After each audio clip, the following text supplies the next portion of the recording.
This video is brought to you by Skillshare.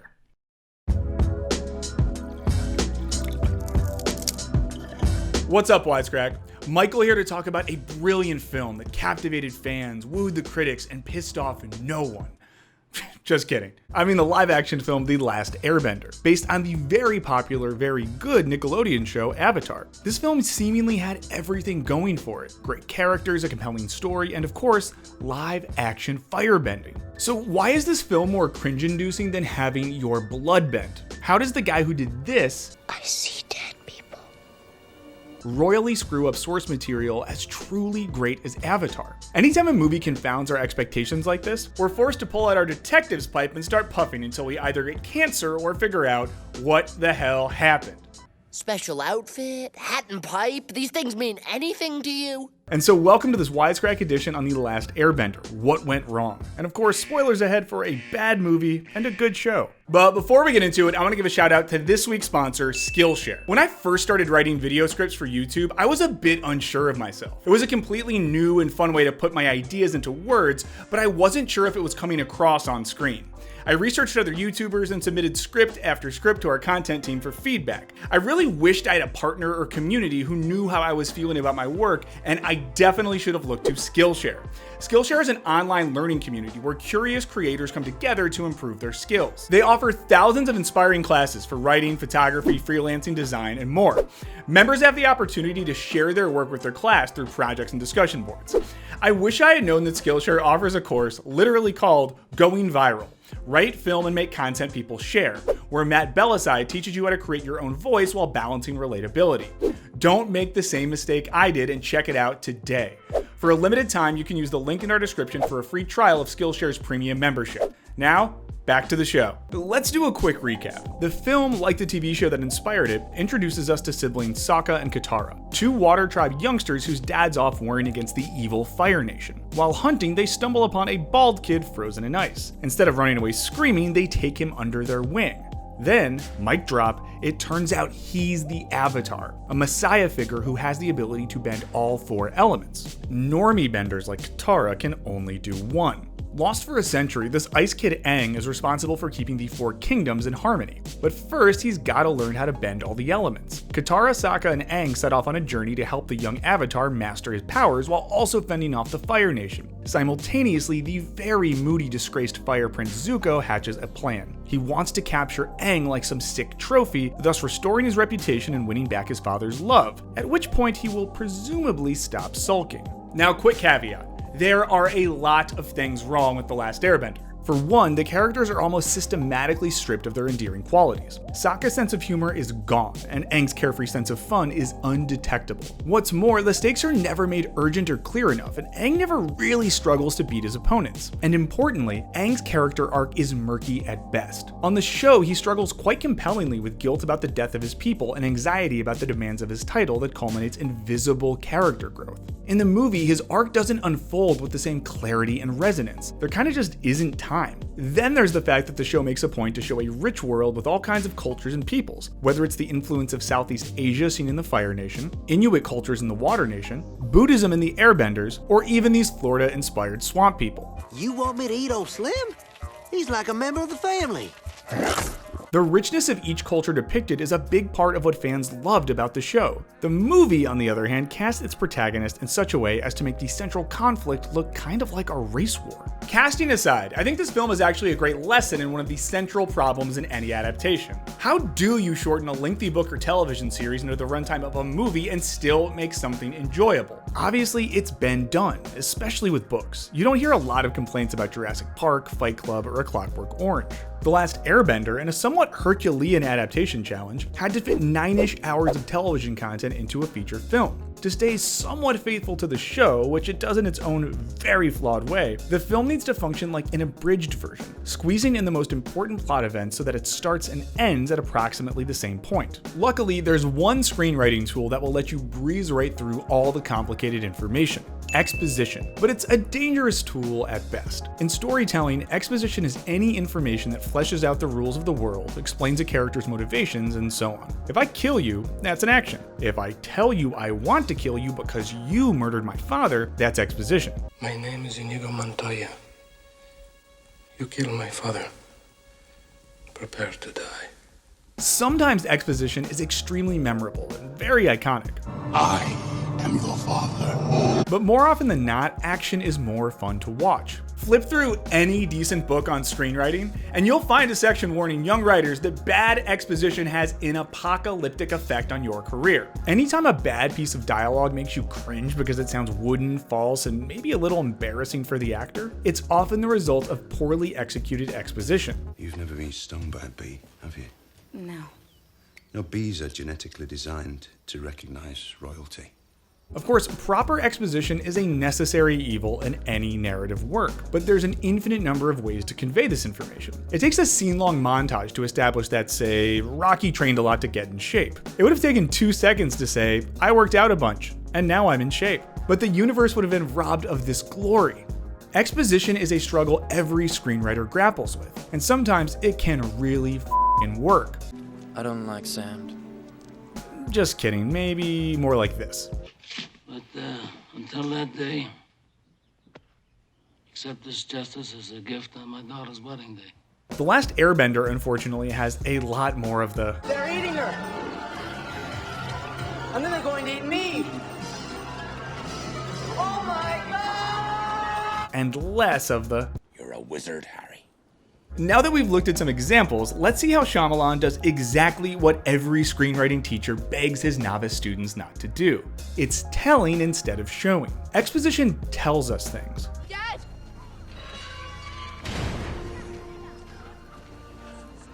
This is my father.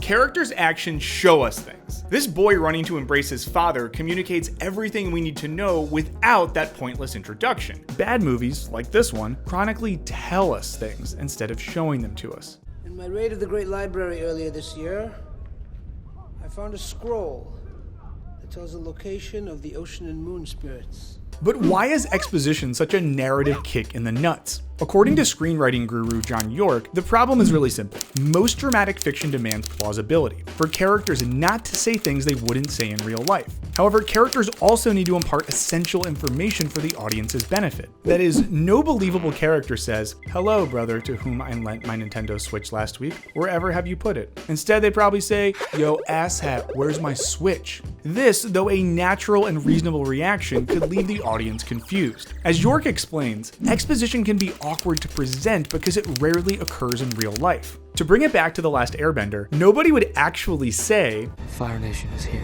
Instead, they'd grab the princess's hand and start running for their freaking lives. Examples like this are more rampant in this film than COVID-19 at the University of Alabama. Roll Tide. But first, a quick caveat. The show Avatar, as amazing as it is not innocent of all expository sins. The sages tell us that the Avatar is the last airbender. He must be over 100 years old by now. He's had a century to master the 4 elements. But we would never make a video ranting about it. There are a few reasons why. First, we're talking about an animated kid show that explicitly does not take itself very seriously. Oh, my cabbages! As a result, its expositional statements come off as far less wooden. It's rock and water mixed together. It means our way out. Aided by its hyper-expressive animation style. The film, in contrast, and perhaps out of necessity, is just a lot more serious, and it can't get away with the same childlike use of earnest exposition.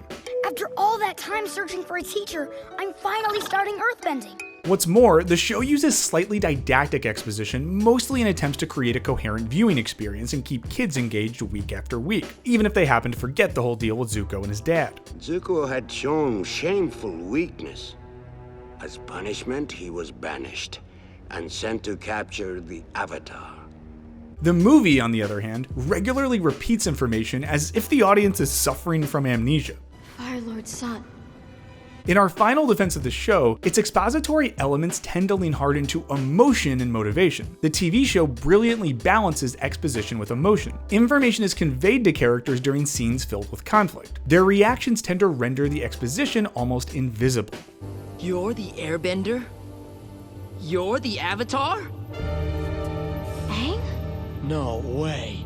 In contrast, the film's expositional sins come in 2 distinct flavors: voiceover and on-screen dialogue. Voiceover is the nuclear reactor of screenwriting exposition. Used with care, it can be incredibly effective and efficient. He's the man for his time and place.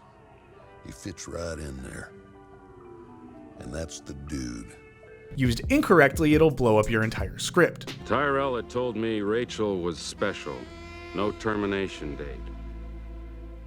I didn't know how long we'd have together. Screenwriting expert Hal Ackerman warns that any time you use such a device, voiceover, flashbacks, you are calling attention to it as a device, and 1, you had better use it effectively, and 2, it had better be the best way of telling the story. If that's the case, what is the purpose of voiceover? According to Ackerman, it serves like a portal into the character's psyche, making us privy to their inner thoughts which would otherwise be inaccessible. Enter Katara, our narrator. From the get-go, the movie piggybacks off the TV show's intro, which features her 45-second efficient narration that ends with powerful emotional insight into her character. But I believe Aang can save the world.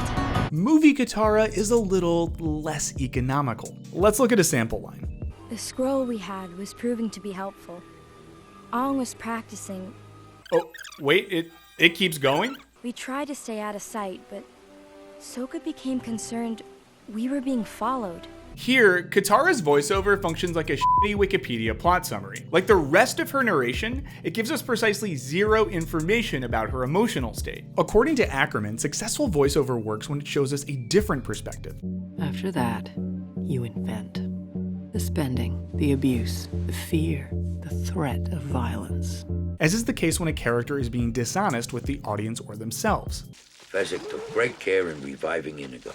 But Katara's voiceover doesn't elucidate any internal struggles or reveal anything new about herself or even about her deep faith in Aang. Aang flew us to his home. He told us how he left there in a storm on Appa. Here, voiceover is merely a piece of duct tape over the torn fabric of the plot. Aang showed them he was the last airbender and was accepted to train with the master. Throughout, we see information conveyed through voiceover, like, my brother and I often go hunting for food, but unfortunately, my brother isn't the best hunter in the world. Rather than shown through action as it is on the show. It's not getting away from me this time. Hey! In the film, painful information can be conveyed through clinical narration. My mother was taken prisoner and killed when I was young. On the show, it's organic, resulting from a heated confrontation. Ever since Mom died, I've been doing all the work around camp while you've been off playing soldier. What's more, good voiceover is often compelling because it's motivated. A given character has a reason for dispensing this piece of information. The most common way to do this is through the use of a storybook narrator, as seen in just about every Disney movie. Modern audiences may be less compelled by Cinderella's plight, but the device, creatively used, certainly can still work. Like that's ever gonna happen. What a load. But filmmakers have gotten creative with voiceover throughout the years. For example, in the classic noir Double Indemnity, voiceover functions as a recorded confession to a crime. Indeed, successful noir films very often employ superb voiceover that adds to the character's complexity, or reveals their subjectivity, sometimes rendering them unreliable. I saw it once he was dead, and I was in for it. Who would believe he fell out of the car? This makes it tense and dynamic. The Last Airbender's narration, in comparison, is flat, wooden, and just kind of lazy. I believe the child Avatar has only knowledge of his birth element air. But let's move on to perhaps the greatest sin in The Last Airbender, the dialogue. Now, dialogue is frequently used as exposition in film, but what distinguishes good expositional dialogue from bad? According to York, good exposition is disguised by making it dramatic, by injecting conflict. The greater the conflict, the less visible the exposition. As an example of successful dialogue, he cites Apocalypse Now, which crams an entire film's worth of exposition into one brisk scene. Did you not assassinate a government tax collector? Quan Tri Province, June 18, 1968. The result? As York explains, the scene manages to incorporate subtext, desire, conflict, and the deeply personal to get across almost every fact the film needs in order to be understood. The character's evasiveness gives us just as much exposition as the interviewer's purely informative questions. In contrast, The Last Airbender tends to rely on conflict-free exposition, as when Katara blatantly pumps her grandma for information. What is the spirit world, Grandma? The result is boring and static. There are no stakes to the reveal of any piece of information. I believe that little boy might be the Avatar.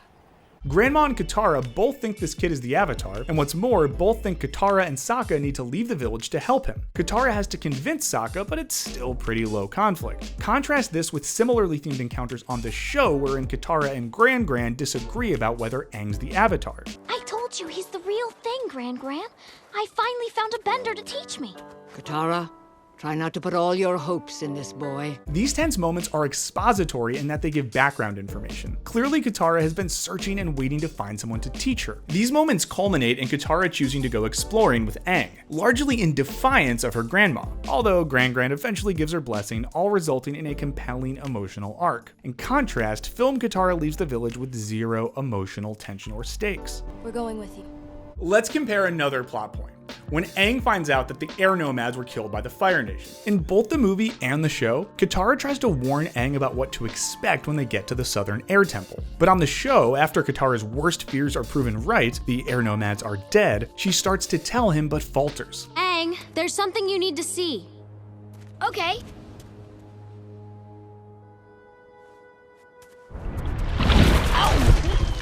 What is it? Just a new waterbending move I learned. Katara tries to hide a painful truth. Aang's temple was destroyed by firebenders. Meanwhile, Aang's trying to figure out what the F happened to his home. This setup innately bakes conflict into the reveal of this information. The helmet becomes a ticking time bomb, and when Aang learns the truth, we're too wrapped up in the emotions to realize that we are being given crucial background information. In contrast, the truth comes out pretty seamlessly in the film, with Katara eagerly volunteering all the information Aang needs. The Fire Nation knew the Avatar would be born into the air nomads. But our greatest grievance with Last Airbender is the way it deals with Aang's central conflict, whether or not he can be, / is ready to be, / even wants to be the Avatar. In both the show and the movie, it takes some time to find out why Aang was in the ice. That is, because he ran away from his duties as the Avatar. However, in the film, this information is revealed quite readily and without prodding. I ran away before they trained me. Aang's confession should be huge. Instead, it's accepted by everyone pretty much without reaction. In contrast, on the show, Aang tells the truth after prodding from Katara, and only to correct her misassumption. You have a right to be angry after the monks sent you away like that. Well, that's not exactly what happened. He admits it slowly. I was afraid and confused.